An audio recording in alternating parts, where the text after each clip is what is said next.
नमस्कार, मैं शिवानी रतूड़ी आर्यभट्ट टाइम्स में आपका स्वागत करती हूँ।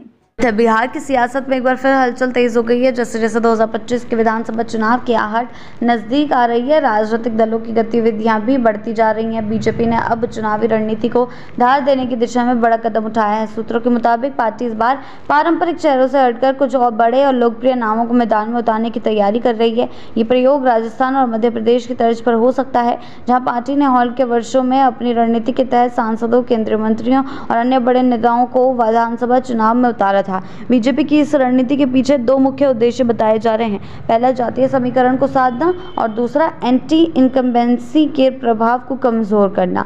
पार्टी मानती है कि जब संगठन कमजोर है, वहां यदि बड़ा और प्रभावशाली चेहरा उतारा जाए तो नतीजे उसके पक्ष में आ सकते हैं। इस बार की रणनीति में मौजूदा सांसद, पूर्व सांसद, विधान पार्षद और यहां तक कि केंद्रीय मंत्रियों तक को टिकट देने पर गंभीरता से विचार किया जा रहा है। बीजेपी के इस कदम को लेकर राजनीतिक गलियारों में हलचल मच गई है। विपक्ष ने पार्टी की हताशा का संकेत करार दिया है। राजद प्रवक्ता मृत्युंजय तिवारी ने तीखा हमला बोलते हुए कहा है कि बीजेपी बौखलाहट में बड़े चेहरे मैदान में उतारने की बात कर रही है, लेकिन इस बार जनता बदलाव के मूड में है। उनका सीधे सीधे कहना है कि बिहार की जनता तेजस्वी यादव के नेतृत्व में एक नई शुरुआत करना चाहती है। उनके अनुसार ये चुनाव केवल सरकार बदलने का नहीं, बल्कि संविधान और लोकतंत्र बचाने की लड़ाई बन चुका है। दूसरी ओर बीजेपी ने विपक्ष के आरोपों को सिरे से खारिज करते हुए पलटवार किया है। पार्टी के प्रवक्ता कुंतल कृष्ण ने कहा है कि 2025 का चुनाव बिहार की दिशा तय करेगा और बीजेपी पूरी मजबूती से मैदान में उतरेगी। उन्होंने कहा है कि पार्टी का शीर्ष नेतृत्व तय करेगा कि कौन उम्मीदवार होगा और जनता किस पर भरोसा जताएगी,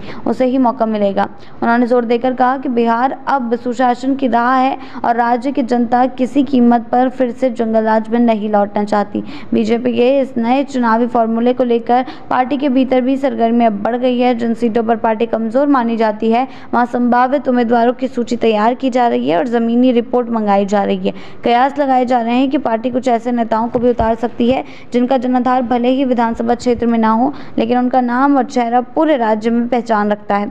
हालांकि इस तरह के प्रयोग हमेशा सफल नहीं रहे हैं। मध्य प्रदेश में बीजेपी को इसका लाभ मिला था, जबकि कुछ अन्य राज्यों में ये रणनीति उम्मीद के मुताबिक असर नहीं छोड़ पाई थी। ऐसे में देखना दिलचस्प होगा कि बिहार की राजनीति में ये दाव कितना कारगर साबित होता है कि सत्ता के दाव जो है खेला जाता है। जैसे जैसे चुनाव नजदीक आएगा, राजनीतिक तापमान और भी बढ़ जाएगा। बड़े चेहरों की एंट्री, जातीय समीकरण, गठबंधन की नई जुगलबंदी और पुराने मुद्दों का नया रंग, सब कुछ बिहार की सियासत को और रोचक बनाने वाला है। अब देखना यह होगा कि बीजेपी ये नई रणनीति सत्ता की कुर्सी तक पहुंचा पाएगी या फिर जनता बदलाव की ओर रुख करेगी। चुनावी शतरंज बीत चुकी है और अब हर चाल पर नजर होगी। आगे क्या कुछ होता है, ये देखने वाली बात। ऐसी ही अपडेट्स के लिए जुड़े रहें आर्यभट्ट टाइम्स के साथ ही चैनल को सब्सक्राइब करना ना भूलें और हमारी फेसबुक और वेबसाइट के साथ भी जरूर जुड़ें।